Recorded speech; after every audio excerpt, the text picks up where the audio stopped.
Hello, wonderful people.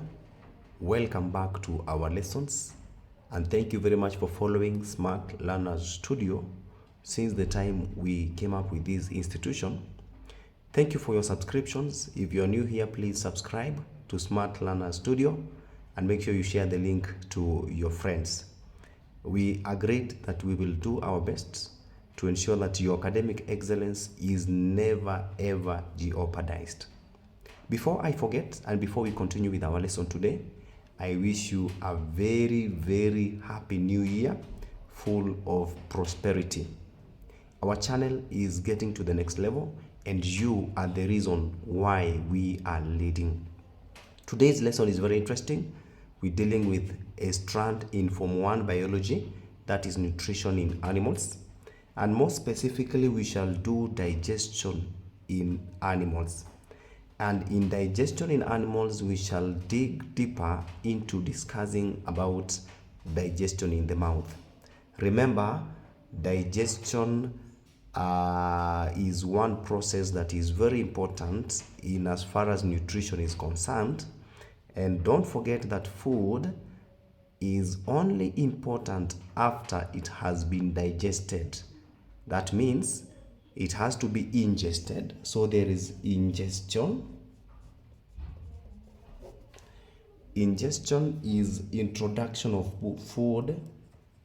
Introduction of food into the mouth. Into the mouth. So when food has been introduced into the mouth, we say it has been ingested. Then that food undergoes some series of activities that are enabled by organs and the alimentary canal. We have organs and the alimentary canal. But before we continue with all this stuff about digestion, allow me first of all define what digestion is. So digestion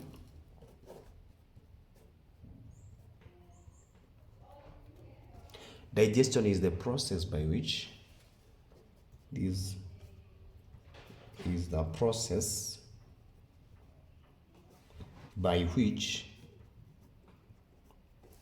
food particles or food substances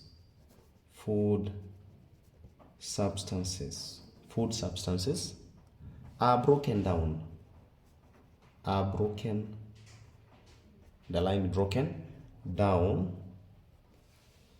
into smaller particles,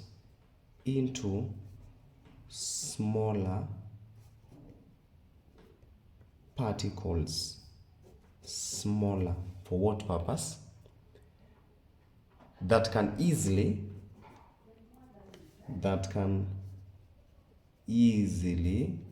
be absorbed. So the reason why this food is digested or broken down is for easy absorption. I have already told you that when you introduce food into your mouth, you are ingesting that food into your mouth. So when food gets into the mouth, it is chewed, it is rolled by the tongue, and it is swallowed. And also, it is also digested in the mouth. I want us to move to the next thing. There is what we call the digestive system. Digestive system.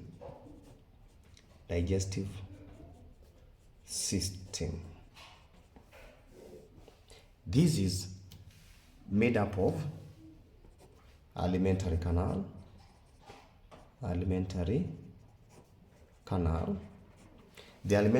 if you can give a small explanation about it, is this is a tract, this is a tube. Are you together? This is the digestive tube. You can say tract. Digestive tract, and which begins from the mouth. It begins from the mouth. Correct spellings for the mouth. From the mouth all the way to the anus. So that tube is what we call the alimentary canal. We shall give it the another name later.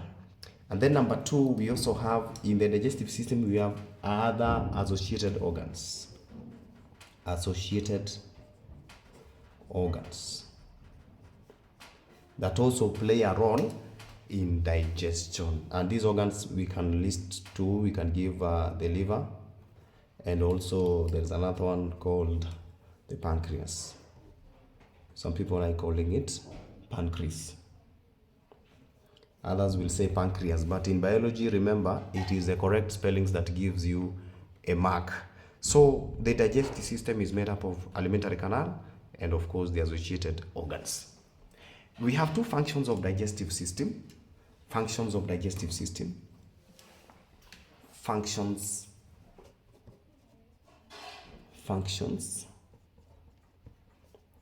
of digestive system. We have two. The first one is what we are saying, digestion,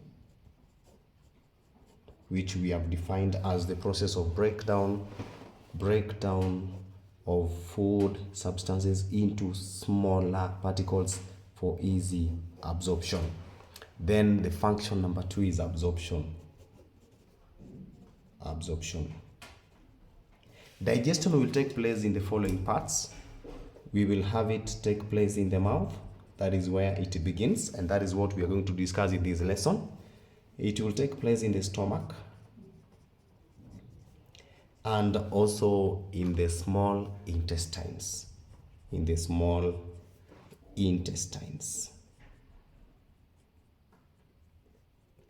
Then absorption will take place only in the small intestines. And specifically the ileum. So absorption will take place in the ileum, but digestion will take place in the mouth, stomach, and small intestines. So after that, I think it is important now we go to our objective of the day. We discuss about digestion in the mouth. That is the interest of our today's video, digestion in the mouth.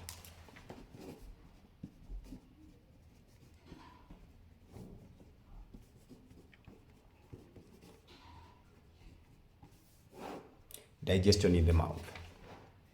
So my learner, you should understand that food is ingested. Kind of a repetition, but I have already told you that food is ingested. Food is ingested, introduced into the mouth.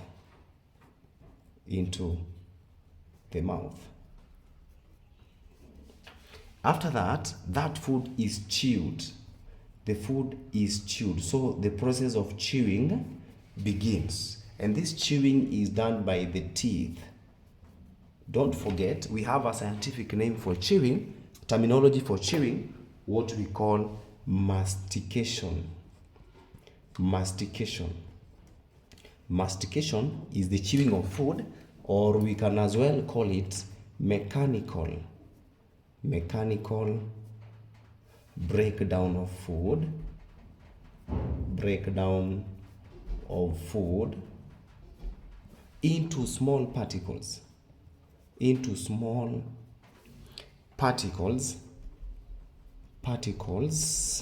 Why is chewing important? What is the importance of chewing? Chewing is important because number one, for easy swallowing, and then number two, importance of chewing to increase surface area,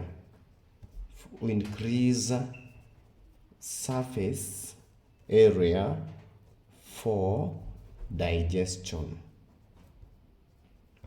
So chewing is important for easy swallowing and also increase surface area for digestion of that food. After that, we have to talk about a very important, of course we've talked about the teeth. Let us talk about the tongue. What's the role of the tongue? We have an organ we call the tongue. Let us see the functions of the tongue. The tongue rolls food.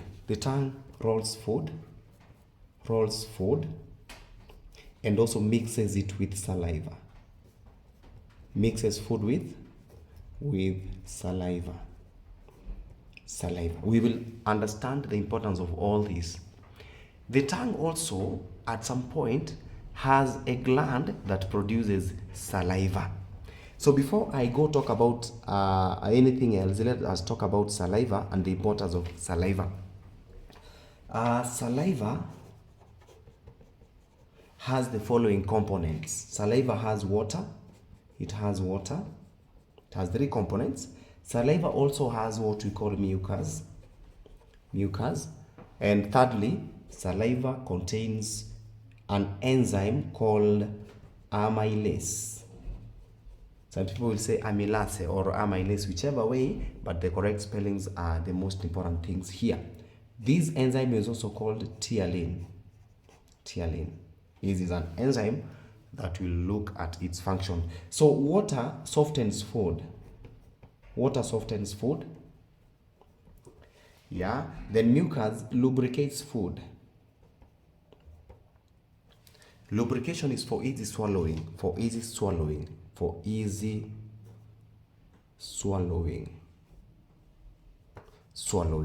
Then amylase or thialin and digestion of what?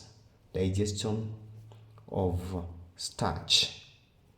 So when you hear very many people say that digestion begins in the mouth, is because of the presence of saliva, or what we call salivary amylase. It is important we call it salivary amylase, and not just amylase. So at that point, it is good we also understand now which glands and where are they located. Which glands produce saliva and where are they located? We have 3 glands that secrete saliva. So we call them salivary glands. The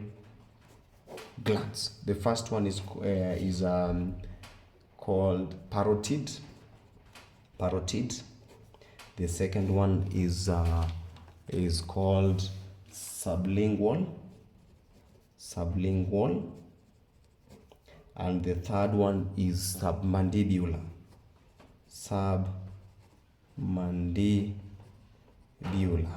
All these 3 are located in the mouth, in the head, and they produce or they secrete the saliva. So parotid is located in front of the ears, Then sublingual salivary gland is located beneath the tongue, beneath the tongue. And finally, submandibular is located under the jaws.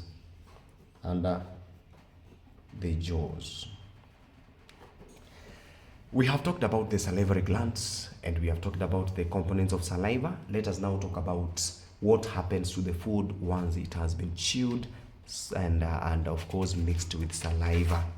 When food has been chewed, the tongue, we said, rolls that food, and then that food is mixed with saliva. So it means digestion begins there, because starch is going to be digested by the salivary amylase or the thialin. So there is formation of bolus. Boluses are formed. Food is formed into boluses for easy swallowing. This is a spherical kind of structure of food for easy swallowing. The work of formation of boluses is by the tongue as usual, and then the tongue pushes that food down the gullet. What happens? There is what we call a soft palate. Remember, there is a junction between the windpipe and the food pipe. The soft palate is raised, and once it is raised, it closes to close. It is raised to close the windpipe. Reasons: we don't want the food to enter the windpipe. It will choke you and even probably lead to a very big complication. So once the windpipe is closed, then the food will follow the gullet. the gullet or the food pipe. The food pipe. Now, something very interesting occurs because now we are at what we call swallowing. When we talk about swallowing of food, there is a process by which food is swallowed, and that process is called peristalsis. Peristalsis. The contraction and the contraction waves of the gullet are the ones that lead to this process. Contraction waves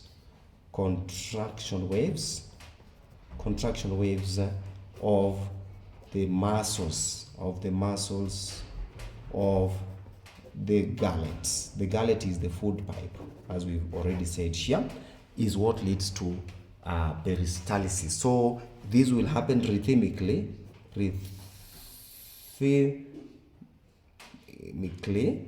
It will happen rhythmically. I think the right spelling is here. Rhythmically, to bring about that movement down the gullet. So in our next video, we shall discuss about once food has reached the stomach, or rather, how does that food enter the stomach, and after the food has entered the stomach, what happens to the food in the stomach. Thank you very much for following, and please subscribe to our channel. Let us meet in our next lesson. Goodbye.